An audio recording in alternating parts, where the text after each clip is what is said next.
This is the story of the fastest woman alive. The world watched her fall, saw her rise, and saw her leave every hater in the dust. My name is Sha'Carri Richardson, and I am not back. I am better. Look at that speed. It is an absolutely incredible performance from Sha'Carri Richardson, our new world champion. Richardson opened her 2026 season at a century-old grass race in rural Australia, where every rival had a head start before the gun fired. She fought wind and ran uphill, overcame a 9-meter disadvantage, crossing the finish line in 13.15 seconds. 2 weeks later, she beat the Olympic gold medal time from Paris. The rest of the field was ghosted. Growing up in Dallas, Texas, her biological mother was a ghost, barely present in her young life. Her grandmother, Betty Harp, raised her from day one. That instability sparked deep confidence issues throughout her childhood. As a high school junior, Richardson hit a rock bottom so low she nearly gave up. Her Aunt Shayna saved her, stepping in with the love and stability she desperately needed. Speed became her escape. She started racing neighborhood boys and leaving them in her rearview mirror. By age 16, she was a national threat, winning the Junior Olympics 100 meters in 11.50. 2 years later, she joined Louisiana State University as a freshman and started rewriting the record books immediately. At the 2019 NCAA Championships in Austin, Richardson stunned the crowd with a 10.75. That was the fastest time ever by a college athlete in the 100 meters a world under-20 record. Suddenly, she was ranked among the 9 fastest women to ever run that distance in human history. She was only 19. That same day, she clocked 22.17 in the 200 meters, breaking another world record. 2 historic runs in one afternoon. She turned pro instantly, signing a massive deal with Nike. The world was watching closely now, but her next hurdle would put her entire career in serious jeopardy. Before the world titles and the iconic orange hair, one person was always there. Her grandmother, Betty Harp, never missed a single meet. She was the anchor in every stadium Richardson entered. At the 2021 Olympic trials, Richardson ran a 10.86, officially qualifying for the Tokyo Games.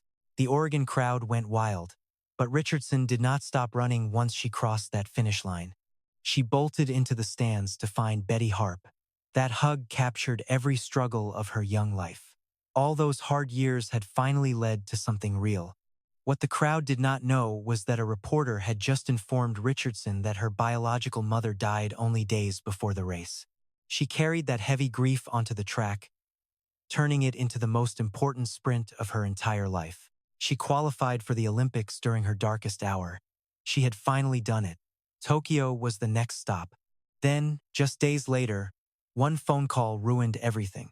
On July 1st, 2021, she tested positive for THC, found in marijuana.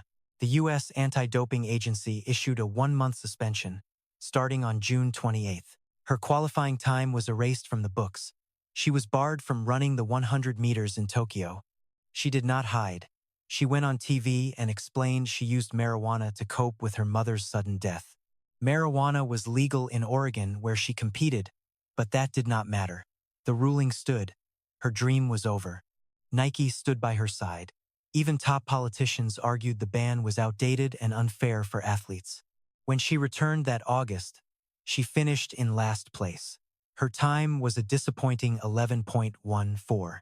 In just 2 months, she went from an Olympic favorite to the very back of the pack. At the 2022 championships, she missed the finals in both events. No world team, no national titles. Critics wrote her off for good. Remember the 19-year-old who shattered a 42-year-old record and joined the fastest women in history? That same athlete was now being told her career was dead. But wait, the comeback started in the dark, away from the flashing cameras. She worked with psychologists, fixed her technique, and grinded with coach Dennis Mitchell. Betty Harp was still there through every single failure. In 2023, her answer was louder than anyone ever expected. At the World Championships in Budapest, Richardson was stuck in lane 9, the hardest spot on the track. No sprinter had ever won a world title from lane 9. In the entire history of the sport, no athlete had ever qualified on time from a semifinal and then won the gold medal in the final. Richardson did both. She clocked a championship record 10.65. 4 years of doubt and criticism vanished in one 10-second sprint. She was the fastest woman on the planet again. But a new challenger was already closing in. And this new rival was not going to be quiet about it. At the 2025 World Championships, Melissa Jefferson-Woodard ran a 10.61 to win the 100 meters. That run shattered Richardson's record, the same record she had fought back from the absolute bottom to claim in Budapest. Jefferson-Woodard checked the clock and sent a message. This used to be Sha'Carri's territory, not anymore, and she was just getting started. She swept the 100, the 200, and the 4x100 relay. Only one woman in history had ever claimed all three at once. She clocked 10.61, making her the fourth fastest woman ever. Richardson landed fifth in that same race. Her hard-earned record vanished in an instant. The teammate who helped her win gold in Paris was now officially the world's top sprinter. Abby Steiner blazed a 21.77 in the 200. That puts her among the 6 fastest American women ever. FloJo was faster. Gwen Torrence too. But almost nobody else. Then at 25, with a Puma deal worth over $2 million still active, Steiner did something that made the track world stop. She walked away, and her next move was beyond wild. Honestly, Abby Steiner was never even supposed to be here. Growing up in Ohio, she was a soccer player, not a track star chasing world records. Just soccer. She didn't touch a track until 8th grade. No legacy, no celebrity coach. Just an Ohio girl who was born to fly. At Dublin Kaufman High, she racked up 14 state titles and crushed 4 state records. She was a local legend. Nationally, though, she wasn't the headline. She was good, not Sha'Carri level, not world famous, just quietly, dangerously consistent. She eventually signed with the University of Kentucky for both soccer and track. That dual sport life ended fast. After starting 19 games on the field, Steiner made a choice that changed her life forever. She ditched soccer and went full throttle on sprinting. That move sparked a fire no one saw coming. In 2022, her season was legendary. She smashed the record books. Indoors, she clocked 22.09 in the 200, a new American indoor record. Outdoors, she hit 21.80 at the Nationals, another collegiate record. It was one of the fastest times an American woman had ever recorded on any track. She competed 57 times that year. 57. Keep that number in mind. Then she hit the U.S. Championships, running 21.77 to become national champion. That speed put her in elite company. FloJo, Gwen Torrence, and other legends, the fastest American women ever. Puma signed her for a deal worth $2 million. Sponsors swarmed. The media hailed her as the new face of American track. At the World Championships in Eugene, she took 5th in the 200. No medal, but she proved she belonged. Then she anchored the second leg of the relay with a 9.86 split, the fastest second leg of the race. Team USA grabbed gold. 2 days later, she dominated the 4x400 relay for a second gold medal. At just 22, Abby Steiner was already a double world champion. The world was officially on notice. But in August 2023, Abby Steiner had surgery on her left foot. A bone spur was grinding against her Achilles. For a sprinter, that tendon is your entire engine.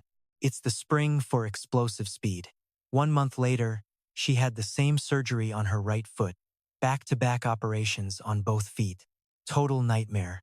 She still fought back. She lined up for the 2024 Olympic trials, hunting for a spot in Paris. In the semifinals, she clocked 22.30, her best all year.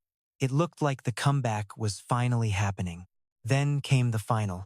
The toll of 2 surgeries and missed training hit her right when it mattered most. She faded in the final stretch, finishing 6th. The cutoff for 3rd was 21.91, the fastest Olympic qualifying time in U.S. history. Her time would have made every Olympic team since the year 2000, just not this one. Her post-race interview was heartbreaking. She admitted she'd been running through agony in both feet and that she needed another surgery. It wasn't over. She went under the knife again.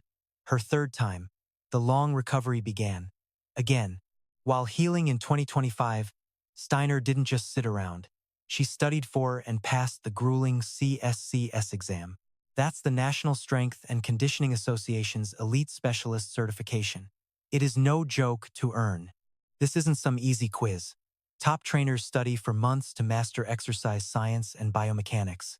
Abby did it while she couldn't even walk. She passed it from her injury bed. Then she applied to the University of South Carolina. She got accepted into their Master of Science program for exercise science. On August 20th, 2025, she posted on Instagram. It wasn't about racing. It was something else entirely. 2025 so far. A third surgery, a major certification passed, and a new master's program. And got accepted to South Carolina's exercise science program. Stepping back from track for now to give myself time to heal. I need this time to get healthy and finally focus on my other big passions. That is the truly wild part. Most athletes in her position either fight through pain to stay relevant or just quietly fade away. Abby Steiner spent her recovery time earning a professional certification and getting accepted into a master's program. She used 3 specific words that really matter for the time being. That door is definitely not closed. The U.S. women's 200 meters was supposed to belong to 3 stars: Gabby Thomas, Sha'Carri Richardson, and Abby Steiner. Coach Rob, a top track analyst on YouTube, put it simply: a healthy Abby Steiner in the 200 meters is a lock for Team USA. Not a maybe, a total certainty. Her 21.77 still ranks her among the top 5 American women ever. But there is a darker side to this. She ran 57 races in 2022. 57. That number is not just a stat. That kind of workload in the NCAA system literally breaks bodies. It broke hers. The college grind, driven by championships and points, pushed Steiner to a level her feet just could not handle. 3 surgeries in 2 years was not just bad luck. It was a system asking way too much, too fast, from a young woman who was not yet finished developing physically. Is Abby Steiner done with track forever? She says for the time being. She never said goodbye, and she never said retired. She needs time to heal and is chasing other passions. She had already been accepted to Kentucky's physical therapy program but deferred it to run professionally. Now she is in a master's program at South Carolina, certified as a strength specialist, and recovering from foot surgery. Trayvon Bromell missed 2 full seasons with major injuries and still almost made the Olympic team. The comeback is possible. It has happened before. Abby Steiner is 25 years old. Her personal best of 21.77 seconds does not expire. Her talent has not disappeared.